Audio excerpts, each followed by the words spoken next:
जय श्री राम, जय राधे श्याम। आज मैं आपको वैशाख महात्म्य का 11वां अध्याय सुनाती हूँ। तदंतर राजा मैथिल पूछने लगा, हे महाराज, वैशाख के जो धर्म आपने वर्णन किए हैं वह बड़े सुलभ हैं और उनसे विष्णु भगवान प्रसन्न होकर तत्काल अर्थ, धर्म, काम, मोक्ष प्रदान करते हैं। ऐसे वेद विहित धर्म संसार में ज्ञात नहीं है।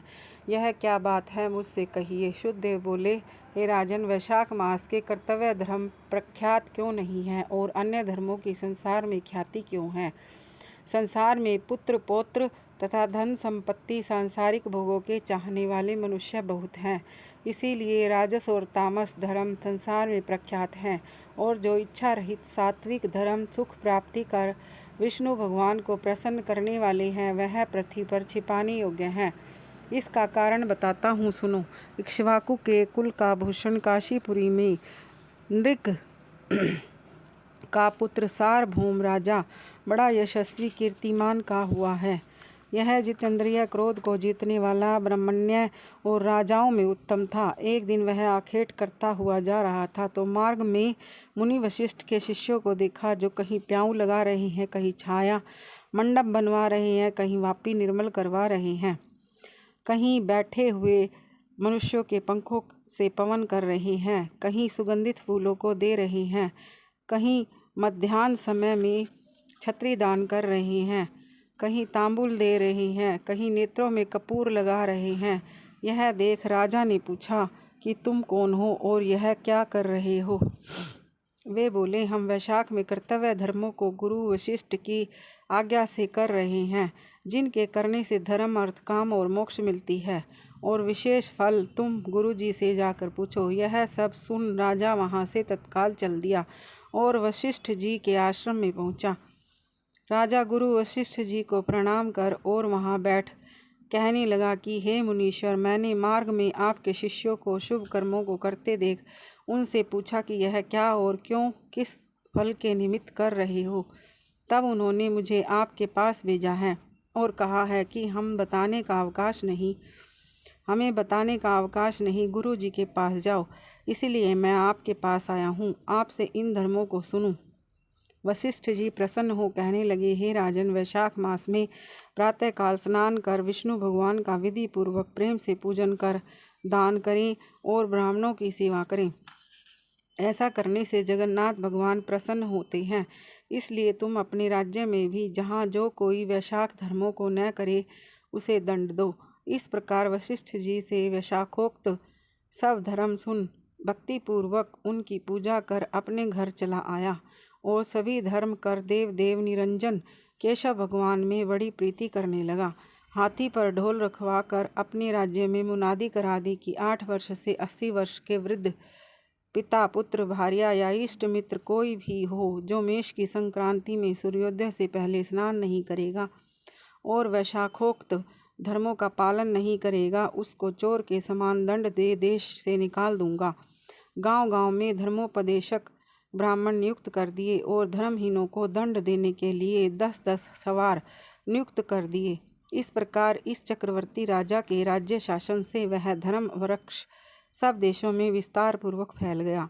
जो मनुष्य प्रमाद से भी इस राजा के नगरों में मर जाते थे, उनको निसंदेह विष्णु लोक प्राप्त होता था और यमलोक नहीं जाते थे, जिससे चित्रगुप्त की लिखने के लिए कुछ काम न रहा। सभी पापी लोगों से नरक खाली हो गया। तब नारद जी धर्मराज के पास जाकर बोले, हे राजन, नरक में पहले जैसे हाहाकार शब्द अब सुनाई नहीं देते। खोटे कर्म करने वाले माया और दंभ से बड़े हुए पापी मनुष्य हमारे लोक में क्यों नहीं आते? और चित्रगुप्त भी हाथ पर हाथ धरे खाली बैठे हैं, इसका क्या कारण है? तब धर्मराज बोले, हे नारद, आजकल पृथ्वी का राजा ऋषिकेश पुराण पुरुषोत्तम का बड़ा भक्त है। उसने अपने देश भर में मुनादी करा दी है कि सब छोटे बड़े बूढ़े मेष की संक्रांति में वैशाख मास के धर्म का पालन करें। उल्लंघन करने पर दंड के भागी होंगे, जिसके भय से वह वहाँ की प्रजा के लोग वैशाख के धर्मों का पालन करते हैं। इस कारण उनका मेरे लोक में आने का मार्ग बंद हो गया है और सब ब्रह्म इत्यादि हत्यादि पापों से छूटकर सीधे विष्णु पद को प्राप्त होते हैं। इसलिए मैं उस महाबली से युद्ध कर उसे मारूंगा। यदि वह मुझसे न मरेगा तो मैं ब्रह्मा के पास जा उनसे सब निवेदन कर स्वस्थ हो जाऊंगा। इस प्रकार नारद जी से सलाह कर मृत्यु, रोग, जरा आदि सेवकों तथा 50 कोटि यमदूतों को ले स्वयं यमराज दंड उठा भैंसा पर चढ़ पृथ्वी पर आए और शीघ्र ही उस राजा की पुरी को घेर महाशंखनाद करने लगे। अब राजा ने यह सुना कि यम ने यह पूरी घेरी है, तब अत्यंत क्रोध कर अपनी सब सेना सजा नगर से बाहर आया। दोनों में घोर युद्ध हुआ। राजा ने यम की सारी सेना आदि को जीत कर क्षण भर में जगा दिया, जिससे क्रोध कर यमराज ने अपने अनेकों बाण चलाए और ढाल तलवार उठा राजा को मारने को आया। तब राजा ने 3 बाणों से यमराज के धनुष, ढाल, तलवार आदि सब काट कर गिरा दिए और एक तीक्ष्ण बाण यमराज के मस्तक में मारा। तब यम ने क्रोध कर अपना दंड उठाया और उसको ब्रह्मास्त्र से अभिमंत्रित कर राजा के ऊपर छोड़ दिया। यह देख विष्णु भगवान ने अपने भक्त की रक्षा के लिए सुदर्शन चक्र छोड़ा, जो रण में आ ब्रह्मास्त्र का निवारण कर यम को मारने को उद्यत हुआ।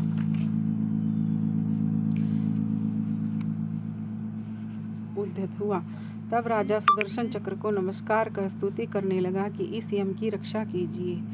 तब सुदर्शन चक्र राजा की स्तुति करने पर बैकुंठ को चला गया और यम बहुत उदास हो ब्रह्मा जी के पास आया, जहाँ लोकपाल और दिक्पाल बैठे उपासना कर रहे थे। उसने देखा चारों इतिहास पुराण शरीर धारण कर खड़े हैं।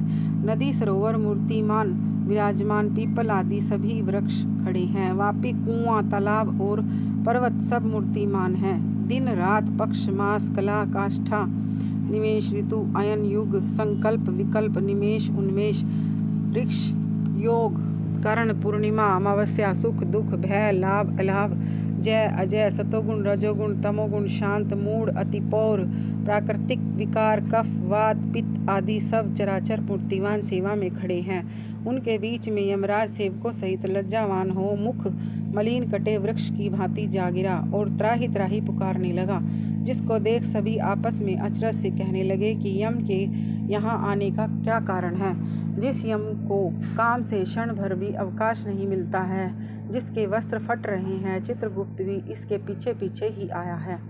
यमराज कहने लगा, हे कमलासन, मेरी प्रतिष्ठा भंग हो गई, मुझे खूब पीटा है, मेरे वस्त्र आदि छीन लिए हैं, आपके होते हुए मेरी यह दुर्गति हुई है। यह सुन सभा से बड़ा भारी कोलाहल हुआ। तब पवन ने ब्रह्मा की सलाह से सबकी वाणी रोक दी और यम को वहां से उठाया और आसन पर बिठा पूछने लगा कि यह दुर्गति तुम्हारी किसने की है।